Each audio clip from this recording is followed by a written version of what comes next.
бүгін сіздер менен кайрадан Жаштар сүйлөсүн теле долбоору ушул Бишкек шаарыбызда жайгашкан Арча Бешик жаңы конушунда, тактап айтканда 93-чү орто мектептин жаштары менен жана эже агайлар жана биздин коногубуз менен жаштардын майрамы сүйүүгүндө сүйлөшөбүз. Биз менен бирге болуңуздар. Жана ошондой эле бүгүнкү ушул жаштарыбызга конок болуп, жана ошондой эле өзүнүн насаатын айтып келген биздин коногубуз бар. Анда сиздерге тааныштырып өтөйүн. Коомдук ишмер, дил мирөөгө адеп, ахлак жана маданият борборунун мүдүрү Өзбек Чотонов конокто. Анан урматтуу телегөрүүчүлөр, урматтуу жаштар, ушул жаштардын сүйүүсү канча жаштан башталыш керек? Мектепте сүйүү өзү болобу же болбойбу? Анда коноктордон баштасак. Кээ бир биздин конокторубуз, кээде ата-энелер, эжелер тилекке каршы кошулбайт. Мен 14 февраль жаштардын сүйүү күнү менен силерди куттуктабайм. Себебинде бул майрам эмес, бул жаман күн. Бул биздин адеп акылыбызга дал келбейт. Ошол эле мен жаштардын сүйүшүнө каршымын. Сүйүшпеш керек, сүйүшпөй эле үйлөнүш керек. Сизге биз кошула албайбыз анда? Үйлөнгөндөн кийин сүйсө мен Жаштар сүйлөсүн. Мен агайга кошулуп кетем. Кантип кошуласыз? Анткени бул 14 февралда эле сүйүү болбойт. Эми сүйүү эмес, эми жактыруу бул ар бир күнү болушу мүмкүн. Ошол 14 февраль күнү гана ошо жактыруу сүйүү болбойт деп ойлойм. Анткени сүйүү күнүн мисалы үчүн ар бир күнү тосса болот деп ойлойм. Мисалы үчүн ата-энеңди сүйүү, бир туугандарыңды сүйүү, ата мекенди сүйүү, жана досторуңду сүйүү деп. Мектептен сүйүшсө болобу же болбойбу? Жактыруу болушу мүмкүн, бирок эми сүйүшү болот болуш керек. Жакшы, биздин кыздар, балдар бар. Мен оюмча сүйүү 18-19 жаштан башталса керек деп ойлойм. Ошол кезде чындыгы сүйүүгө деп ойлойм 18-19 жаштан. Сен азыр канчадасың? Мен 14-төмүн. 14-те. Демек, сага канда дагы убакыт керек экен, Дагы. Мен оюмча бул мектепке сүйүү үчүн келбейбиз, биз окуу, билим алуу үчүн келебиз. Ошондуктан мектепте сүйүшүүгө болбойт. Анан ошо 14-түндө сен атың ким? Медина. Медина, мен сен сүйүп калдым деп жанагындай жүрөкчү алып келсе, анан сен эмне аласың? Эми анын көңүлүн кыйбайм да алып коем. Эми баягыдай сүйүшүү андай кылбайм. Сен алып койсоң, Медина мага чындап эле көңүлү бар экен дейт да. лох деп жазып бербейсиңби? Эми айтам да, эми сүйбөйм андай мындай деп. Мен билим алуу үчүн келем мектепке. Жоңуз лох деп жазып бербейсиңби? Эми андай жок. Мектепке билим алуу үчүн гана келем. Жакшы, кел. Сен сүйө албайм дейсиң, сен сүйгөнүң барбы? Жокпу? Сүйүп көрдүң беле? Сеники барбы? Меники деле жок. Окшош экенсиңер анда. 14 февраль сүйүү күнү деп атпайбы? Бул күндү деген ачык айтканда көптөгөн жаштар күтөт да. Мектепте окуучулар күтөт, кыздар мисалы үчүн пландаштырып, мындан белек алам, мындан деп мындай өзүнүн пландарын түзүп, балдар болсо ушундай акча чогултуп, буга белек берем, көңүл эметейин депчи. Көп эле күтөт да, анан бул кыз айтып атпайбы, мен окуу үчүн келем, мен сүйбөйм депчи.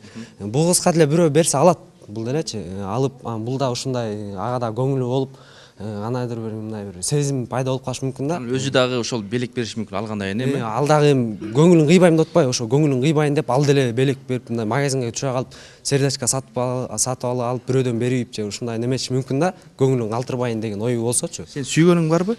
Сүйгөнүм азырынча жок. 14-түндө эмне аласың? 14-түндө дагы көрө жатарбыз да. Сүйгөнүм жок болгондуктан пландар деле жок. Жакшы, жаштар сүйлөсүн. 14 февраль бул биздин динге туура келбейт. Себеби ал чет элдин майрамы да. Ошого мен сүйүүгө ишенем. Туура келбейт деп өзүңөр майрам деп атасыңар го?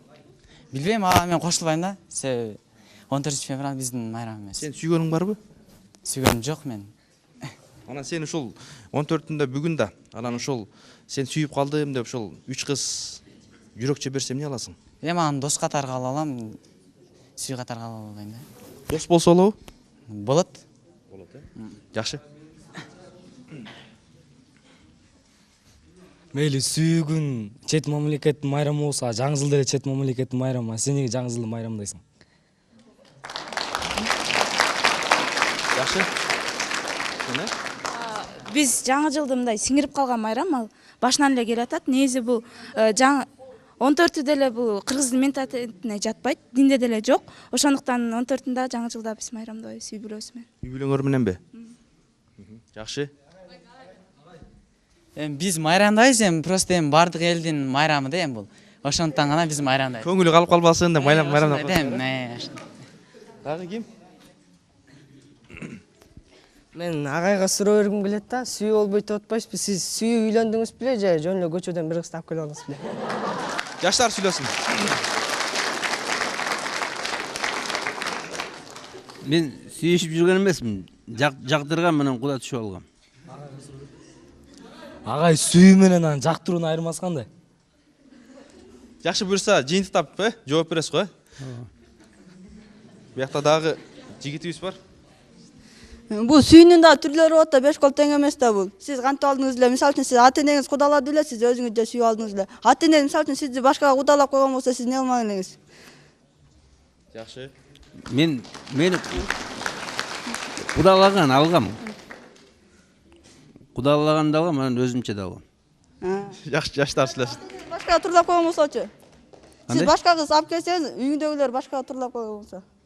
Мен айтпадым, ата-энем мага кудалаган, мен алгам. Тиги кызды көңүлү калтырып коесузбу өзүңүз? Кийин өзүмдү алдым мен. Уже кийин өзүмдү чоңоюп калган. Жакшы. Дагы кыздардан барбы?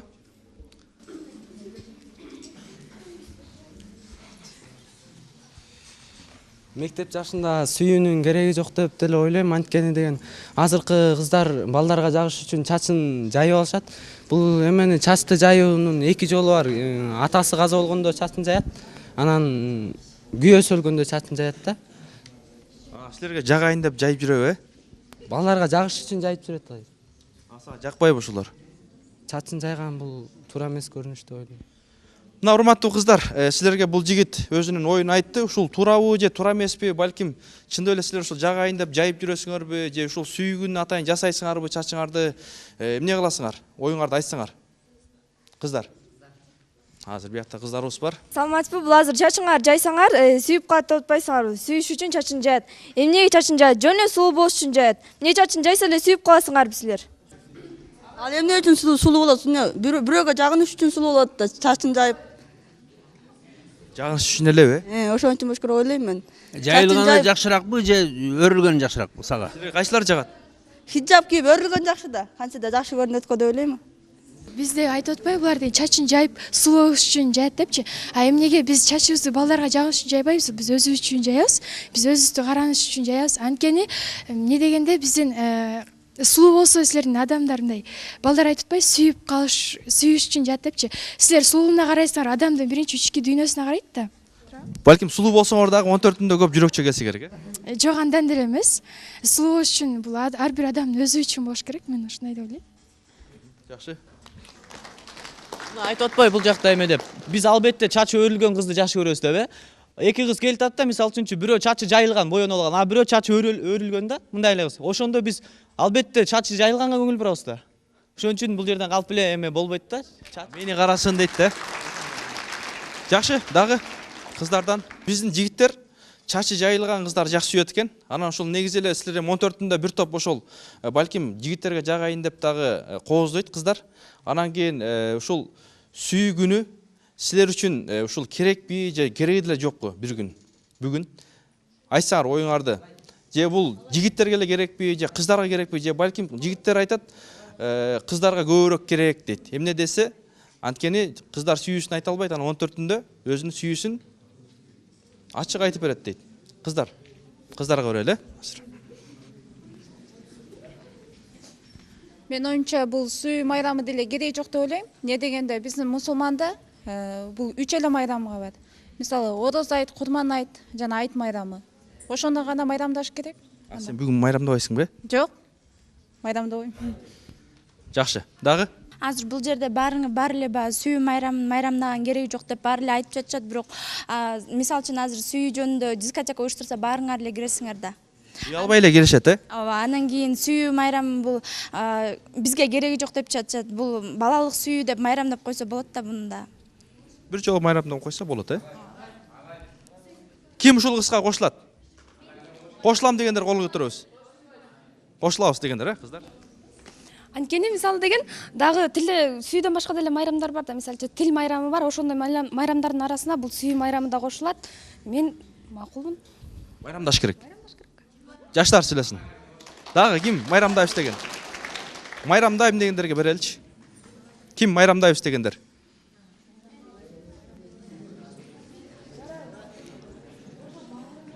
Он 4 февралды майрамдайбыз деп атпайсыңар. Силер эмне майрамдаганда борсок бышырып, ар кимди үйүңө чакырып атасыңар. Жөн эле мынтип эле открыткалар коюп атпайсыңар. Аңгалтып эле майрамды бербей эле да. Бул күнү негизи сүйүүсүн билдире турган күн. Аңгалтып майрамдайбыз. Борсок бышырып же үйүңө бирөөнү борсок бышырбай эле майрамдаш керекпи? Жок, бул күн негизи мындай өзүңдүн сүйүүңдү билдире турган күн да. Сен билдиресиңби? Ооба.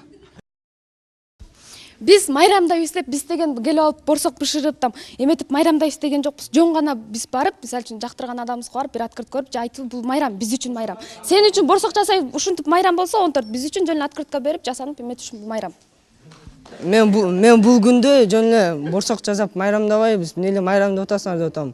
Бул күндү жөн эле бири-бирибизге открытка берип, сүйүүбүздү билдире турган күн деп айтып атам. Кошуласыңарбы же туура айтты, туура эмеспи? Өзү эме мындай да майрам деген көңүл ачуу деген сөз да, туура?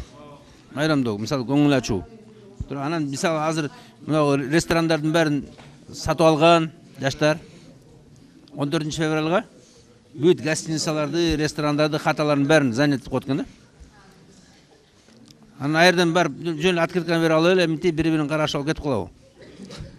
Кандай, ушул туурабы же туура эмеспи? Балким туура эместир. Кандай силердин оюңар? Мен болсом открытка берип туруп майрамда албайм деп сочун ушинтип койсо эле жаап калабы. Мисалычы мен оюм боюнчачы сен айтып атпайсыңбы? Открытка берип турган поюш керек. Несиз болсо майрамдап ишине сүйүүсүн билдириш керек деп атпайсың. Бир гана открытканы билдире албайсың да сенчи. Мындай сүйүүмдай кандайча айтсам эми Борсок берсе билинет да сүйгөнү. Эми открытка берсем айта албаса бир жөн айта албайм мындай. Түрү болот да, мисалы үчүнчү. Борсок жеп коюшу мүмкүн, Борсок жеп коюшу мүмкүн. Жок, негизи ойлотом да мындай. Открытка берип кой, сен көрсөң может, открытка берип, бирок өзүнчү, конечно, билинет да. Ушундай болуп атпайбы? Сен көрсөң ула, сен көйлө көрөсүң да, открытка берип койдум мындай депчи. На самом деле сен жашылап карабайсың да, болду да. Жаштар сүйлөсүн. Открыткадан башка дагы эмне бериш керек анда? Дагы эмне кылыш керек открыткадан башка? Открыткадан башка, борсоктон башка дагы эмне бериш керек? Майрамдан кантип майрамдаш керек? Мисалы открытка бериш керек, дагы эмне кылыш керек? Торт. Мисалы эгерде ошол 2 жаш сүйлөшүп жатса, мисалы 2 жаш ушинтип сүйлөшүп жатса, мисалы сүйүүсүн билдирип ишине кандайча айтсам, ай жактырып ал кыздычы, деле. Алтын эми чолпонум деп. Эми сөз менен деле айтып койсо деле болот да, не обязательно вот так открытка, бирок ойлойм да, мисалы именно 14-күндө ойлойбуз эмне ошол, бирок ошол күн тоже эмне жакшылап ойлонуш керек. Мен оюм боюнча да, силер кандай ойлойсуңар билбейм. Ай, бул жерде бардык балдар эле өзүнүн листосун эмес, листосуна башка листо коюп атышат. Биз майрамдабайбыз. 14-түндө көрөбүз. Ким эмне кылат, ким эмне кылат, баарын көрөбүз. Бул жерде кереги жок, өзүнүн листосуна башка листону коюп. Жок, биз мындабыз. Жок, биз азыр 21-кылым бизге кандай эметилип калды, бизге уже азыркы кылып аткан жаштардын эмеси уже сиңирип эметип, биз алар кылып аткан ишин көрүп кылып атабыз да, анан андай листону кылып кереги жок. Бүт любой адам андай. Канча жаштан баштап Канча жаштан баштап майрамдаш керек деп ойлойсуң? Сен оюң майрамдаш керек. Өткөндөн кийин. Бирок биз школьниктер. 18 жетелексиңер го? Жок, биз майрамдайбыз десек, биз тияка кафеге, эмеге барбайбыз. Жок, биз майрамдайбыз деп мектептин ичинен эле ушундай эле бир конкурс уюштуруп эле, бири-бирибизге открытка берип эле болду. Андай мындай анан тияка бияка барып жок. 18ден кийин го, анан 18ден кийин көрөрбүз. Жигиттер чакырып калса ушундай жакшы дагы бир эс алып майрамдап келели десе. Сен мен барарымды билбейсиң. Мен ата-энем разрешение берсе, мен ата-энем разрешение бербейт. Мен ата-энем разрешение бербейт. Дискотека деген саат 6-га чейин эле болот. Мен ата-энем разрешение түнкү саат эмелерге жүргөнгө чейин бербейт. Мен мисалы үчүн 6-га чейин барсаңар болот, Мектептикин эле анан сырт жакка чыгып көргөн эмеспиз. Мен мисалы үчүн андай кылбайм. Жигитиме открыткамды берем, өзүм алам и все. Кетип каласыңар, Мынакей, ушинтип деле майрамдаса болот экен. Баягта майрамдаш керек деп атпайсыңарбы? Бирөөдөн открытка алыш сага майрамбы? Бирөөдөн мен деле мисалы үчүн любой кызга азыр деле 15 сом открытка алып берип коем, атын жазып элечи. Анан кийин сен бирөөдөн открытка алып майрам деп аткандан кийин кандайча кафеге барып майрамды албайсың. Майрам деп анын көңүлүн кыйбайын деп ал айтат, открытка берип же болбосо мишка берип сага подарок этсе, сен деле анын чакырган жерине барасың, барып майрамдайсың ал менен кошуп делечи. Кафеге чакырабы, кайка чакырат, барып деле майрамдайт да. Кантип майрамдайт? Кафеде кантип майрамдайт? Кафеге барганда мисалы үчүн хатада кантип майрамдайт? Кафеге барганда деген мисалы үчүн кыз отуруп алып неме кылбайт да. Бала деле өзүнүн каалаган алып берет, бала неметет, балким вино, синолорду ичип аяктан делечи. Майрамдап аткандан кийин деп чоңойдум деп деле өзүнүн немесин сезип, 18ге чейин 18 жашта майрамдаса болот деп атпайбы? 18 жашка чыкканда ал өзүн чоң сезип, жанында алкоголдуктарды ичип, көп башка жакка тартылып кетиши мүмкүн да. Башка туура эмес жолдор менен майрамдап алышы мүмкүн. Туура эмес жол мененби? Мектептеги балдар пиво ичиши мүмкүн да. Ягуар ичип майрамдайсыңарбы? Андайлар бар, бирок бар деле эмес да. Сен башканы өттү эле? Башкан өткөн эмес. Биз мисалы мына биз көргөнбүз да, ушу жапжаш эле кыздар мас болуп жүргөнүн көрөбүз көчөлөрдө. Мектеп окуучулары. Ооба, 14 февралда мына былтыр жапжаш кыздар, биз дагы эмелер жүргөнбүз да, бар тартып келди репортерлер. Жапжаш кыздар 14 февралда күндүз эле мас болуп жүргөн көргөнбүз да. Туура бул же туура эмес, силерде кандай? Бар эле эмес да, балким ал башка жактагы кыздар балким ошондой кылып аткандыр.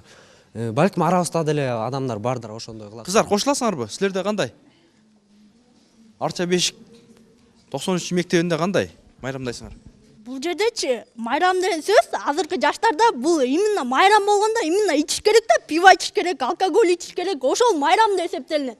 А майрам сөздүн өз негизи бул түшүнүгүн ар ким ар кандай кабыл алат, бирок көбүнчөсү бул майрамда ичиш керек деп барып майрам негизин түшүнбөй эле ичип алышат да, ошого таң калам да бул. Силердин үчүн эмнеге майрам бул? Силер сүйбөсөңөр же кээ бириңер сүйгөнгө жок болсо эмне үчүн майрам? Анан бар болуп жөн эле иче бересиңер. Таң калыштуу нерсе да. Жакшы. Чоңуз мындай да, булар ичип алганда уже ачыгыраак сүйлөйт да мындай. Мен сүйөм деп уже тартынбай каласың. Жок. Ичкен ошого допинг керек да, допинг. Бул ичкенде бул баарына эле сүйөм деп жаман жолдорго азгырылып кетиши мүмкүн, а бирок майрамды ичпей деле тосса болот да. Обязательно ичип тош керекпи? Ошон үчүн ичпей эле тососуң, мен майрам бул 14 мен үчүн майрам эмес, мен сүйгөн жок. Анчын бул майрам мен Кыргызстан бул мамлекеттин майрамын Ушул 14 күн сага ошол сүйүп калдым, атың ким? Батма, сен сүйүп калдым деп келсе эмне аласың анан?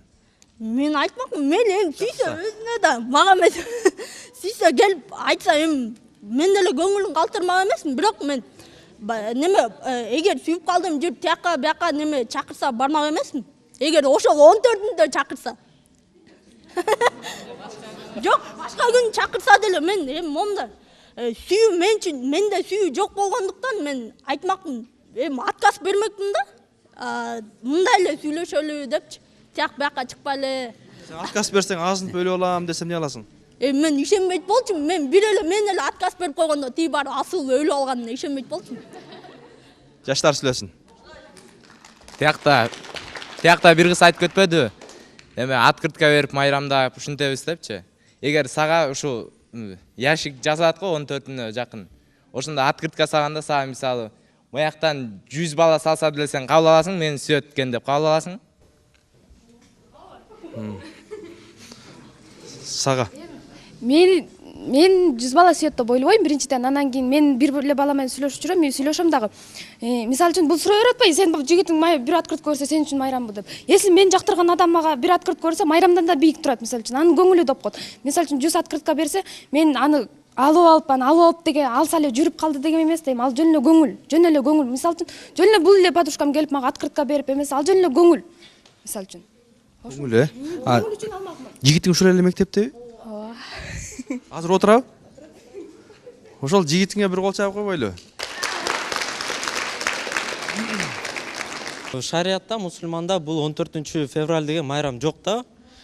Бул деген Батыш, Европа, Орусия мамлекеттер майрамы болуп эсептелет да. Ал эми биз болсо ошолордун майрамдарын кабыл алып атабыз. Айрыкча бул Орто Азия мамлекеттеринен Казакстан, Кыргызстан өлкөлөрүндө ошондой аябай майрамдарын байкайбыз да. Ал эми башка мусулман өлкөлөрдө мындай майрамдоосун биз көп жок да алардачы. Деп ойлойсуң, Деп ойлойм. Көргөм мен алардан. Анан жана чач ката айтып кетпедиби? Ошо аларда деген мисалы үчүн Казакстан, Кыргызстанда жана кыздар болсо чачын жайып жүрүп атпайбы? Сен сүйлөшкөн кызың барбы? 14-түндө майрамдайсың, майрамдабайсың? Мен майрамдабайм. Жакшы. Жана чачын жайып жүрүп аткан. Ошо тиги өз башка өлкөлөрдө мисалы үчүн мусулман өлкөлөрдө алар чачын жыйып жол тагышат да. Ал эми биздики андай болбойт. Ошол деген башка өлкөлөрдүн келген майрамдардын тез таасиринен да. Жана алкоголь жана немери сыяктуулар ошондо болуп атат да деп ойлойм. Жаштар эми батыш жактан цивилизация да келип атпайбы? Может бул цивилизациядыр. Эми 21-кылым заманбап. 18-19 кылымдарда Россия деген эки тарапты бөлүнгөн алабыз деген да. Неме Европа менен Азиянын жакшы жерлерин алабыз деген да. Демек мен ойлойм ошо Кыргызстандагы азыркы ошо Европанын жакшы цивилизациясын, ошонун жакшы жактарын кабыл алышсак болот, бирок өзүбүздүн менталитетти, өзүбүздүн майрамдарды унутпашыбыз керек. Рахмат. Гүлкайыр, ушул сен жигитиң сени чындап эле сүйөт, ушул кийин келечекте мени алат деп кепилдик барбы? Же балким ал башка жакта дагы бирөө менен сүйлөшүп жүрөт. Сен билбейсиң да, азыр жигиттердин жүрөгүн ачып көрсөк, балким бул жерде 9-10 болушу да мүмкүн да. Кудай сактасын, бирок мен деле ойлобойм башка эмеси бар депчи. Анан кийин ал балага жүрөт деп эле анан мындай эмес, мындай эле экөөбүз жактыруу эметтеп эле жүрөбүз го. Анан кийин мен алдайт деп ойлобойм. Жигиттин аты ким? Жаныбек. Жаныбек Исраилде азыр. Жаныбек туруп койсоң, Жаныбек. Жаныбек. Кел. Мына азыр ушул мына Жаныбек мынакей сен Гүлкайыр аябай жакшы көрөт экен да. Сен да жакшы көрөсүңбү? Ооба. Келечекте аласыңбы же жөн эле мындай көңүл ачуу же эмне максатта сүйлөшүп жүрөсүңөр? Жок, келечекте Кудай буйруган көрөбүз да, ошол убакка чейин жашайлы.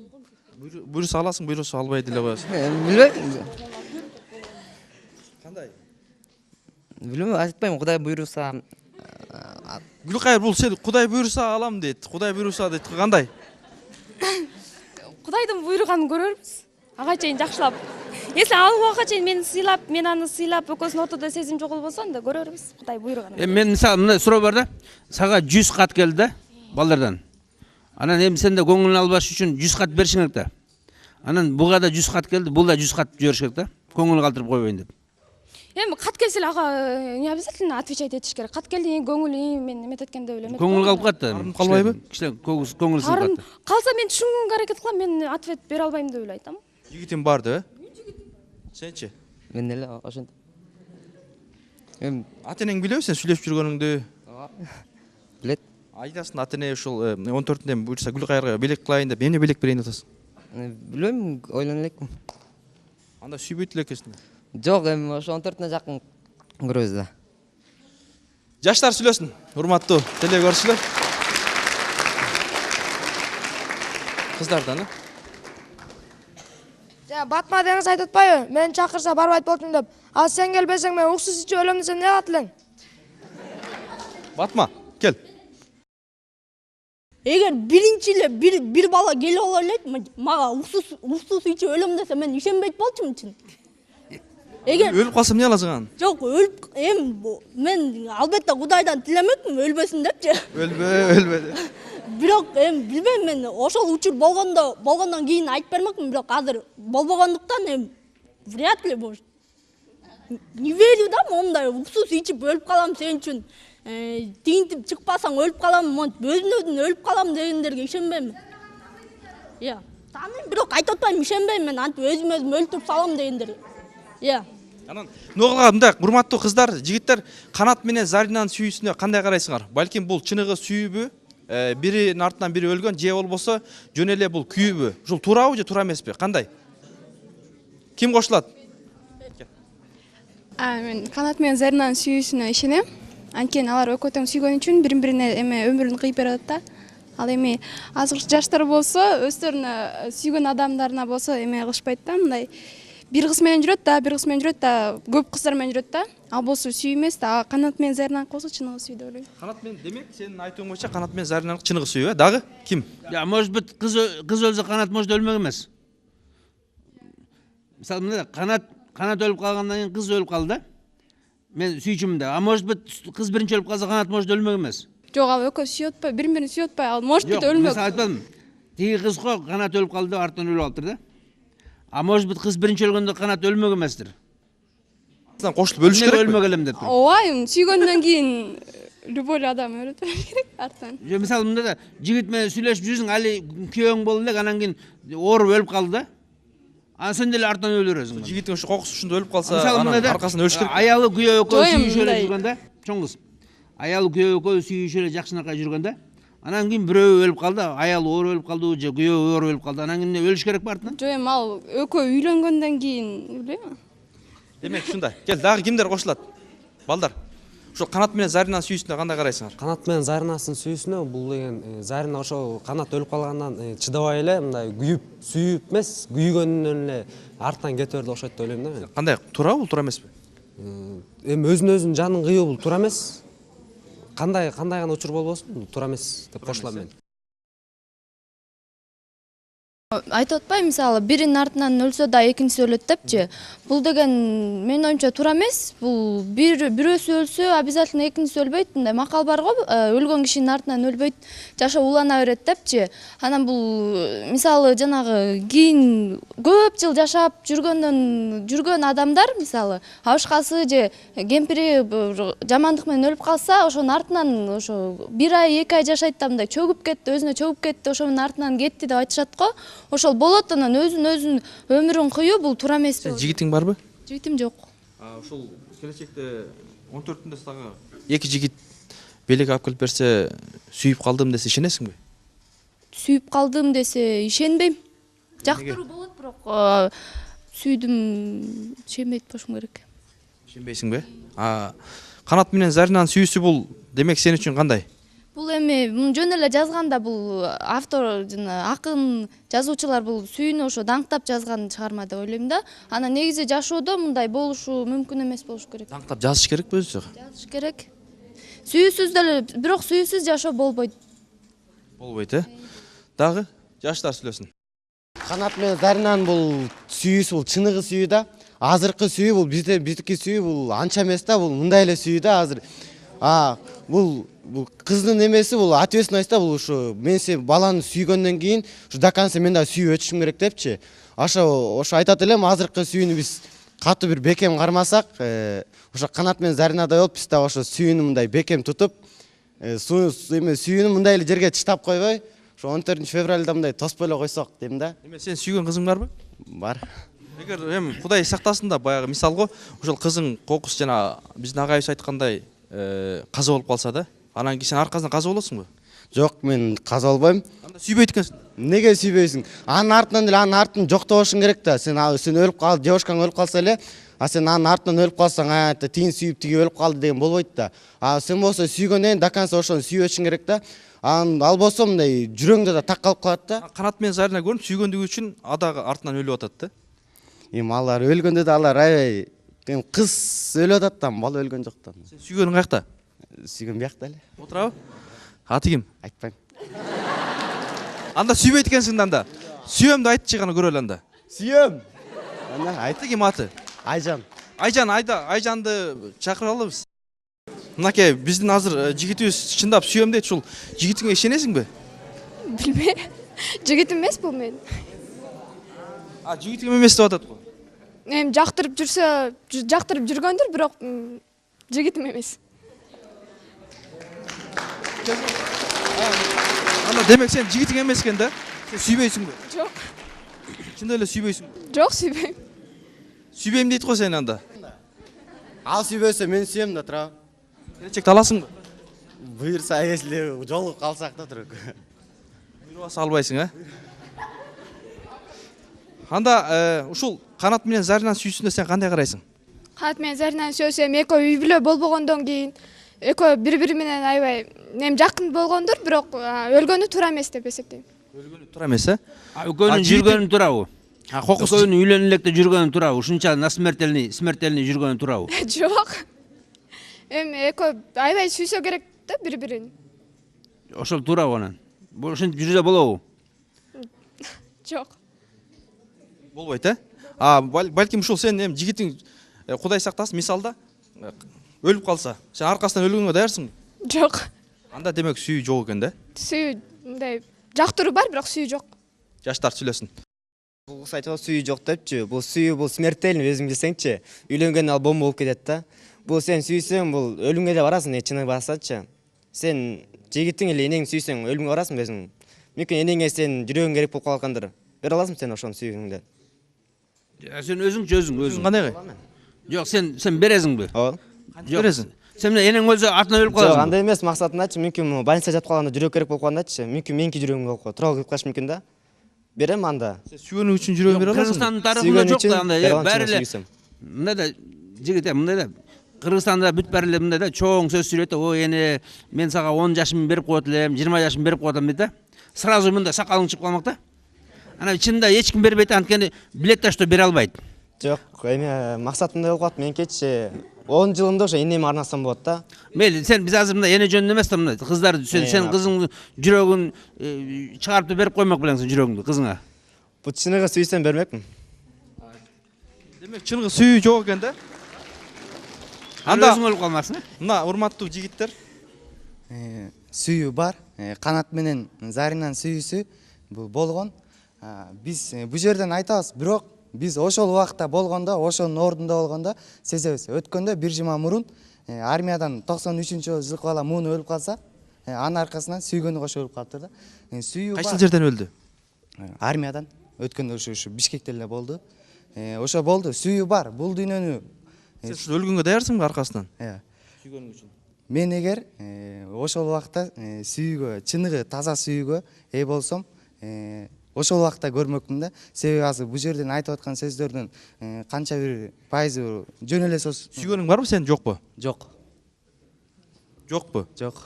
Анан сен аркада калып турсуң да. Мен мына жигитке суроо да, сен сезим, бул сүйүүдөн сезим да. Сезим бир күчөп барып анан кайра өчүп калышы мүмкүн, кайра күчөшү мүмкүн, туурабы? Туптуура. Анан сен ошо өлө бересиңби сезимиң үчүн эле? Ал сенин чужойда али эч нерсе эмес, али эч кандай ортоңордо бала да жок, эч нерсе жок. Анан сен жөн эле сезимиң бар болчу, ошо сезимиң үчүн өлө бересиңби сен? Туура, ортодо бала жок болгондон бирок ошол бала кандайдыр бир сезимге адам толук бойдон курчалганда адам эмне кылаарын билбейт. Биз качан ошол убакта ошол баланын ордунда болгондо ошону билебиз да, кандай болот экенчи. Негизи бул дүйнөдө сүйүү бар. Бардык нерсе мына могу залда отурган балдар, кыздардын баары, сиз дагы бардыгыбыз сүйүүнүн айынан биз ушул жерде отурабыз. Мен сага мындай да сен бир сүйгөн кызга үйлөндүң, бир нече балалуу болдуң, жакшынакай болуп сүйүшүп жүрсүң, анан аялың өлүп калды. Сен артынан өлүп каласыңбы? Биринчи кезекте аялым эмне себептен өлгөнүн сиз мага айтсаңыз жакшы болот эле. Ооруп калды же бир нерсе болду да. Өлдү балким, кырсыктып. Же сен өлүп калдың, наоборот, мисалы мындай да, ушундай бир эме да. Эми анан артынан өлүп калыш керекпи? Күйөө артынан аял өлүп калыш керек, аялдын артынан күйөө өлүп калыш керекпи? Туурабы ушул? Өлүмдүн аркасынан өлүм кете берсе болбойт да анда. Сен айтпайсыңбы, сен жанагы Зарина туура өлгөндүн артында ошо ордунда болсо мен деле өлүп калмакмын дегендей. Жок, туура сүйүү жашайт, бирок биз ошонун качан ордунда болгондо бул сүйүү деген ар бир адам ар башкача калат да. Мисалы мен сүйүүнү эң таза нерсе, ыйык нерсе өзүмө сезем. Ошон үчүн мен азыр учурда мектептен эч ким менен сүйлөшпөйм. Себеби бул сүйүү эмес. Атың ким атың? Бекзат. Бекзат, сен жана айтпадыңбы, жанагы бала армиядан өлгөн үчүн кызы да өлүп калды, да? Ошол туура кылдыбы? Ага кандай көз караш? Бирок ал кызга эч ким жардам бербесе, ал ошону сүйсө, ал бир гана ошол учурда анын багыты ошол бала болуп калганда, мисалы ар ким сиз экөөсүдөй эмес да. Баары эле өлсөң өлбөйм дегенче, адам ар башкача да. Бардык сизге сураганда, бул дүйнө сүйүүдөн жаралган, ушу чынбы? Чынбы же жок? Жаштар сүйлөсүн. Бул дүйнө сүйүү үчүн жаралган эмес. Жок, сүйүү үчүн жаралган эмес деген жокмун. Бизди Алла Таала адам болуш үчүн жараткан, адам. Жок, ошо. Жакшынакай адамгерчиликтүү адам болуш үчүн, сүйүү үчүн эмес. туура. Аны мына запад сүйүүдө отуруп, бүт бәрін сүйүүгө айланып салды, жашоодун бәрі. Анан эми сүйүү деле жок, үй бүлө деле жок, бала деле жок, эч нерсе жок да. Сүйүү деген кыйкырык калды көп. Жок сүйүү. Мына Франция бүт 10 жылдан 15 жылдан ажырашат да, сүйүү жок. Туура. Кыйкырык көп. Туура, бул дүйнө Бир да француз өлбөйт да, бир аял үчүн өлбөйт. Не үчүн өлөт? Анткени ал эртең эле башка аял сүйүп калат. Бул дүйнө сүйүү үчүн жаралган жок деп айткан жокмун. Бул дүйнө адамдар, могу жерде отурган ар бир биз ата энебиздин ортосунда болгон сүйүүдөн жаралдык, туурабы? Туурабы? Жөнүнө келип база калган жок да, туурабы? Мисалы мында да койлор деле жаралып атат да, алар сүйүү менен жаралып атабы? Жок, биз жаныбарлардан эмнебиз менен айырылабыз? Биз акыл эсибиз менен айырмаланабыз да. Биз ата энебиздин сүйүүсүнөн биз жаралдык, ушул жерде отурабыз, туурабы? Жок, жөн эле мисалы мында да, балалуу болоюн деле үйлөнүшү мүмкүн, туурабы? Жок, обязательно сүйүү үчүн эметип атабы? Жок, суроо, сиз жооп берип койсоңуз мага. Биз могу жерде отургандар, сиз баардыгыбыз сүйүүнүн негизинде жаралганбызбы? Туурабы? Ата энебиз сүйүшүп, анан үйлөнгөндүр да. Бирок бизге айтпаса да, кандайдыр бир кыйынчылыктар башынан кечиргендир. Бирок баардык нерсе сүйүүдөн жаралган. Могу адамдар дагы, биз дагы, мен дагы. Көп илгери мында да бир 30 жыл 40 жыл мурда эле эч ким сүйүү жок эле, мисалы ала качып барып эле үйлөнгөн кыз эч сүйгөн деле эмес. Анан кийин жашап эле кеткен, анан бала чакал болгон, анан акырында жакшы көрүп бири-бирин урматтап сыйлап жашаган да. Туурабы? Ошентип жашаса болот экенден да? Анан ата бабалар ошо даже биринчи жолу көргөн да эмес даже. Жок, сүйбөй жашагандар аз жүрбөйбү. Баласынын апасы келип бирөөнү тааныштырып алып берип койгон, анын эртеси эмне болуп атат? Ошолор 15-16 балалуу болгон. Жок, ошолор болгон. Бирок азыркы учурда ошону бир бала калгандан кийин экөө эки жакка кетет. Баланын орду каякта? Баланын орду детсадта болуп калып атат. Интернетте болуп коет. Ал бала эмне болуп чыгып атат? Мына бул сүйүү эмес да. Тууган кырбайсың, мына бир 30 жыл 40 жыл мурда сүйбөй эле келип атасы келип мына кызды алып келчи айланайын балам. Мына ушул жакшы келин болуп берет бизге алып келчи десе, барып баласы атасынын тилин алып, энесинин алып келчи. Анан бактылуу жакшы балалуу болуп эле жакшынакай жашай берчи да. Жаштар сүйлөсүн. Анда башка жигиттерге берели. Өлчү эмес да, аял өлсө өртүн өлчү. Жакшы. Кол чабуулат. Анда урматтуу жаштар, урматтуу кыздар, урматтуу коноктор, биз ушул жыйынтыктоо бөлүгүнө келдик. Анан ушул Канат менен Заринанын сүйүүсүнө кандай карайсыңар? 14-н кимдер майрамдайт, кимдер майрамдабайт? Кантип майрамдайсыңар? Кыска нуска 10 секундтан айтып берсеңер, Канат менен мен балага айтып кетейин элем. Канат менен Заринанын ортосунда сүйүү болгон эмес дейм. Канат деген ооруп больницада жатканда, ал деген Зарина деген машинасы менен кетип баратып, ал машинасынан кырсыктан авария болуп, Зарина аркасынан өлгөн. А бирок экөө чогуу бир жерге коюлган. Жаштар сүйлөсүн. Дагы?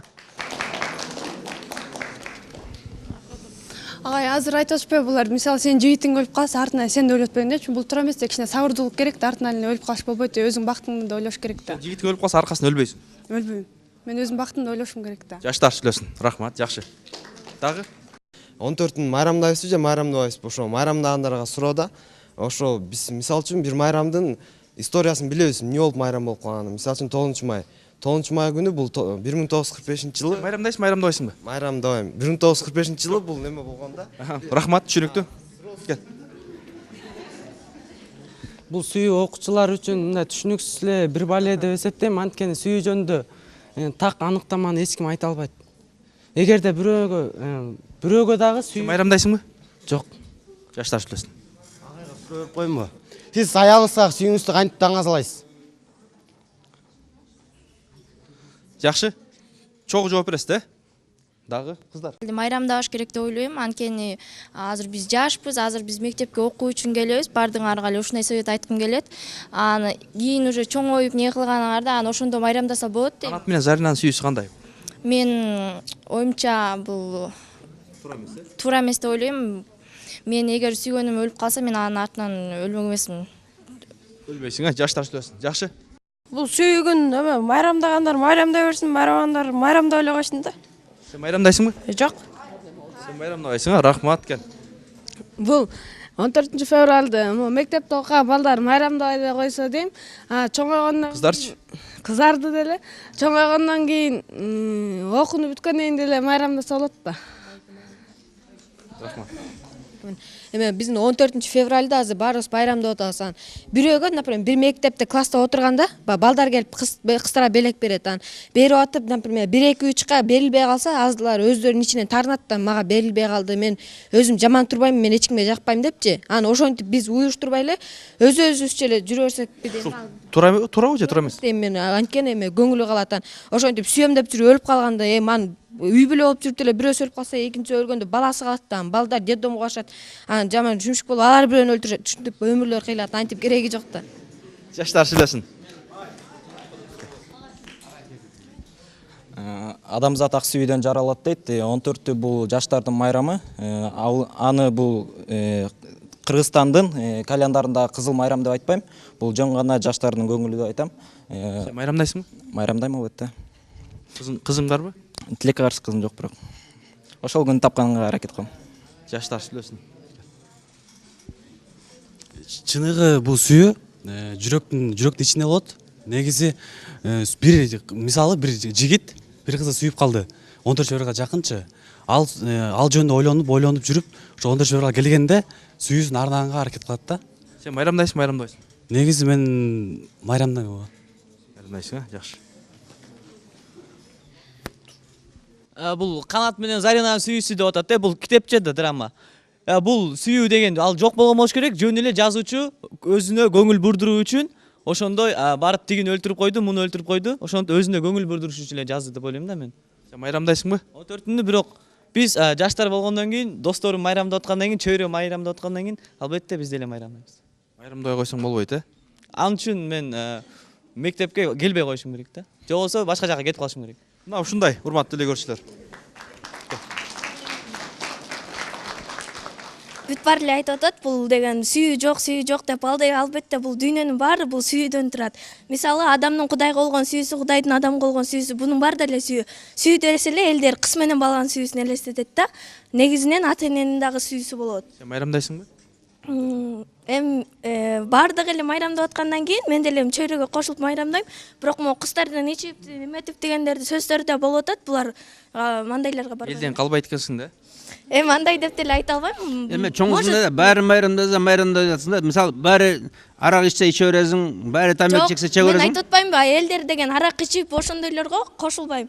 Бирок эми деген ошол эле 14 февраль күнү эле сүйүүнү билгизсе болбойт да, туурабы? Ар бир күнү эле мындай белгилесе болот да, мен сени сүйөм депчи. Мындай да азыр кыздардын көбү мода кийип кетип баратат да. Анан сен да мода кийишиң керек. Анан тамеки чеккен кыздар көбөйүп атат. Анда сен да тамеки чегишиң керек, туурабы? Анткени калып каласың да модада. Ал деген ар бир адамдын өзүнүн абиринен кетет да, өзүнүн тартибинен. Мисалы, менин үйүмдөн деле тартипти сакташат, мектебиме келгенде мектептен деле катуу тартипти сакташат. Андай жолго барбайм мен. Өзүң да сактайсың, Сен мисалы дискотекага чакырат да майрамдан дискотекага. Арда ягуар бар, ичимдиктер бар, музыка башың айланда турган. Мен Зарина кандай? Канат менен Заринанын сүйүүсү болгон деп мен ишенем да. Анткени ошо бирок деген алардын бири үчүн бири өлгөндө мындай көз карашым анча туура деле эмес да. Анткени деген мисалы сен үйлөнүп бала чакалуу болгондон кийин бирөө өлүп калса артынан өлөт деп айтышат да. Анан кийин бирок деген ортосунда бала бар да, ал балдар деген экөө тең өлүп калса кайка барат алар. Бирөөсү калып, жок дегенде ошо балдарын чоңойтуп, өзүлөрүнүн жашаган жашоосундай кылбай, мындай жакшы жашоодо. Рахмат. Айтып кетишпейди, биринин артынан бири өлөт депчи. Антип баары сүйүп өлүп, анан баары эле өлүп калышпайбы? Баары эле сүйүү бар десеңер, анан бирөө бирин сүйүп, анан бирөө өлүп, ошентип баары эле кырылып калбайбы деп ойлойм да. Ошон үчүн биринин артынан бири өлгөн туура эмес, өмүр улана берет деп жана кыз айтып кеткендей эле. Майрамдайсыңбы? Билбейм. Элдер майрам. Өзүң да билбейсиң, Жакшы. Канат менен Зарина бул алар убакта деген сүйүү бул таза болгон да. Азыр болсо бирин Булгандуу сүйүүлөр, ошол сыяктуу болуп калды да. Көрсөң, мен буну сүйүп калдым деп коюп деле жөн эле жүрөт да, оюнчук кылышып атат да сүйүүнөчү. Мен азыр аркасынан өлөт десе мен аны ой жоктук деп эсептейт болчумун да. Аны болбойт андай. Рахмат. Кудай деген адамды адам болуш үчүн жараткан да. Ал эми бул турмуш деген бул күрөшүү да. Ал эми бакыт күрөшүүдө жеңүү. Ошол мындай күрөшө билиш керек да. Өлүп калса эле өлүп калуу бул өлгөн өзүнүн шору да. Сен майрамдайсыңбы? Жок, эч качан. Бул жашоодо сүйүү деген нерсе жок да. Себеби ал сүйүү деген нерсе бул Алла Тааланы гана сүйүү деген мындай Алла Таала гана сүйсүн деп сүйүүнү жараткан да. Ошондой деп ойлойм да. Жаштар көбүнчө бири-бирин сүйүш үчүн эле эметет да. Сүйүү деген бул мекенге болгон сүйүү. 14-н майрамдайсың, майрамдабайсың? Жок, майрамдабайм. Канат менен Заринанын сүйүүсү туура эмес. Мисалы, биринин артынан бири өлөрсө, анда адамзат жок болуп кетпейби? Каршысың, э? Канат менен Зарина болгон эмес. Анткени Ромео менен Джульеттаден эле алып коюшкан болуш керек ошону. Сүйүү болгон эмес. Мен Канат менен Заринанын сүйүүсүнө оңду көңүл бурбайм. Анткени ал билбейбиз да биз оң болгон же болгон эмес экенинчи. Анан сиз айтып атпайсызбы, байке мурдагылар алага жеп, анан Куда түшүп келген депчи. Азыр деле ошентип жашаса болот деп атпайсызбы? Азыр деген алага жапайчыктан чыккан деп алага айтсаң эле сразу эле милицияга берет да. Анан кантип жашайсың? Анан деген 14 февралды майрамдоого деле болбойт го, бирок биздин мектепте ар бир эле мектепте майрамдайт. Балалык кезде ойноп коюш керек да. Ойнош керек, э? Жакшы. Кыскараак. Анан деген кызын жигитин таштап кетти деп кыз бала ыйлап, кызын таштап кетти деп бала ыйлап, өлгөнгө чейин ичкиликке барганга мен каршымын. Жакшы. Агай бул бала айтып атпайбы сүйүү жок депчи? Айтып атпайбы сүйүү жок деп. Мисалы деген эне баласын кийинтет, окутат. Энеси ыйлап, энеси бирдеме болсо, баласы бирдеме болсо, энеси баарына барат. Буну кандай кылып сен түшүндүрөсүң? Биринчиден, экинчиден сүйүү жок дейт. Сүйүү мисалы үчүн Канат менен Зарина жана армияга эмемес, андан да көп мисалы үчүн жашоодо көздөшкөнчү сүйгөн артынан өлүптү деген аябай көп. Андай бирок андай сабырдуу болуш керек, бирок ал жаштар деген ошол деле жашап калышкан. Андан кийинки жаш, если сүйгөн өлсө, андан кийин жашоосу күнү кандай болот деп ойлонуп, андан башка эчтеке ойлобой калып, анан кийин жеңил ойлук менен кетип калышы мүмкүн, андай аз эмес. Силер эми майрамдайсыңарбы же майрамдабайсыңарбы? Майрамдайт десе антип мынтип мындай фейерверк кылбайбыз, мындай эле жанагындай эле кылабыз. Жана. Жакшы. 14 февраль бул сүйүшкөндөрдүн майрамы деп атпайбы? Жанатан бери мен угуп отуруп бир чечимге келдим да. Негизи көп эле айтып атышат, сүйүү бар, сүйүү жок деп. Негизи бул дүйнө жүзүндө деген сүйүү бар. Анткени деген, мисалы биз деген ата энебизди сүйүп жашайбыз, жаратылышты, ата мекенди. Эгер деген сүйүү жок болсо, биз деген кандай, биз деген бул дүйнө жүзүндө бири-бирибизди жаман көрүп эле жашап калмакпыз. 14-тү сен үчүн майрамбы? 14-тү мен үчүн майрам. Бул учурда деген эми арткы жактарын жаман кылбай, биз деген бири-бирибизге өзүбүздүн эле жакшы көргөн адамдарыбызга жакшы аруу тилектерибизди айтып эле ошентип эле өткөзөбүз. Эртерээк эмеспи сен азыр жакшы көргөндөргө айтышың? Эртерээк эмеспи? Жок, мага деген эми эртерээк деп деле ойлойм. Эми деген элдердин арасына кошулуп алып деле эмете берсе болот да. Майрамдаса. Демек, ушул 14-чү майрамда, 14-чү сүйүү күндө кыздар көп запкы чегеби же балдарбы? Кыздар көп запкы чегеби, мен андайды билбейт экенмин. Биздин мектеп 90-чы мектеп негизи эле жакшы эле мектеп, андай нерселер бизде болбойт. Мен тиги балага кошулбайт элем. Анткени ал сүйүү жок деп атпайбы? Ал деле өз убагы келгенде сүйөт болуш керек. Анан мен сүйүп калдым деп айтат да. Бирок деген азыр деген сүйөм деген сөз мындай жеңил болуп калды. Айтканда көчөдөн эгерде сулуу кыздар өтүп барса деле балдар чоңуз мен сизди сүйүп калдым деп айтышат да. А өздөрү негизинде сүйүү эмне экенин билишпейт. Рахмат. Эми жаштардын үнүн уктуңуз. Ушул 14-н майрамдаш керекпи же бул каяктан келген, эмне кылабыз, жаштарга кандай насаат айтат элеңиз? Мен биздин жаштардын ээрчимелигине аябай күйөм да. Ушундай ээрчим болуп калдык. Эртең бирөө келип Иванов, Петров, Сидоров дагы башка ким деле бир майрамды ойлоп таап койсо, эртең эле биз үчүн майрам болуп калат да. Мына жерде Дунган деген эл бар да, 100 миңден ашык эл. Жаңы жылда майрамдабайт, башка майрамдабайт, ээрчибейт да.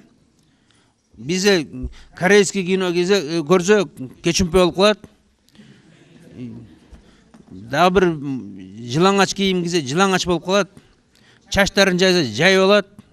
Ушундай болуп калды. Ээрчиме. Анткени могу башта программа жок да. Эң баш деген сөз башында программа жок деген сөз. Могу туура экен ай, туура эмес экен ай, уят экен ай, уят эмес экен ай. Уяттуу жерлерин көргөзүп жүрүп, анан эмне десе мода. А мода кайдан келди? Башка жактан келди. Ошо биз ээрчиме эл болуп калды. Ошон үчүн мына түрлүү майрам десе эле майрамдар бермей, көрүнгөн нерсени жаза бермей, арак ичип бир кино көргөзүп койсо арак ичип алмай, кыздар келип сигарет чегип жүрсө сигарет чеге алмай, мына аябай көбөйүп барат да. Ушундай жанагындай мас болуп жүргөн кыздарды көрүп атабыз. Жап-жаш мектептин кыздары, балдары мас болуп жүрөт. сүйүү деп жигиттер жөн эле мына сен сүйөм деп жөн эле айтып койгон үчүн мушташып атат. Жигит талашып мушташат. Мына ушундай бир туура эмес нерсе болуп барат да. Анан ошон үчүн биз өзүбүздүн маданиятыбызды билейли, өзүбүздүн салтыбызды билейли, өзүбүздүн адебибизди сактайлы. Мисалы, мына жаш кезден баштап түнү менен дискотекаларга кетип, мектептин балдары, кыздары кеткендер бар.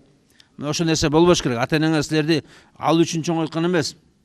Ошо бары бирөө менен ойнош боласың деп. Бул мына азыркы сүйүү, бул ойноштук. Бул али эч бир законный нерсеси жок бунун. Мисалы, мына сүйгүңөр келеби? Көйгө чыккыла, анан сүйө бергиле. Вот үйлөнгүлө, анан сүйгүлө. Ага чейин бүт баары бул ойноштук, бул чоң арам иш, бул чоң күнөө иш да. Чоң рахмат. Мына урматтуу телекөрүүчүлөр, сиздер Жаштар сүйлөшүүнүн теле долбоорун көрдүңүздөр. Бүгүн сиздер менен биз ушул Арча Бешик конушунда жайгашкан 93-чү орто мектептин жаштары менен азын улак сүйлөштүк. Сүйүү күнүндө сүйүүнү кандай майрамдаш керек, жаштарыбыздын, балдарыңыздын, кыздарыңыздын өзүнүн ойлорун билдиңиздер. Балким жаштардын да айтканынын жөнү бар. Бирок биздин кыздарыбыз, балдарыбыз ушундай жүрөкчөлөрдү беришет. Бирок медиктер ушул жүрөк туура жүрөк деп бизге тастыктап беришти. Менин колумдагы. Анан бул жүрөк балким бул чүрөктүр. Буну эми өзүңүздөр мен да түшүндүрүп бере албайм. Андыктан Жаштар сүйлөшүүнүн теле долбоору бүгүн 93-чү мектептен коштошот. Саламатта калыңыздар.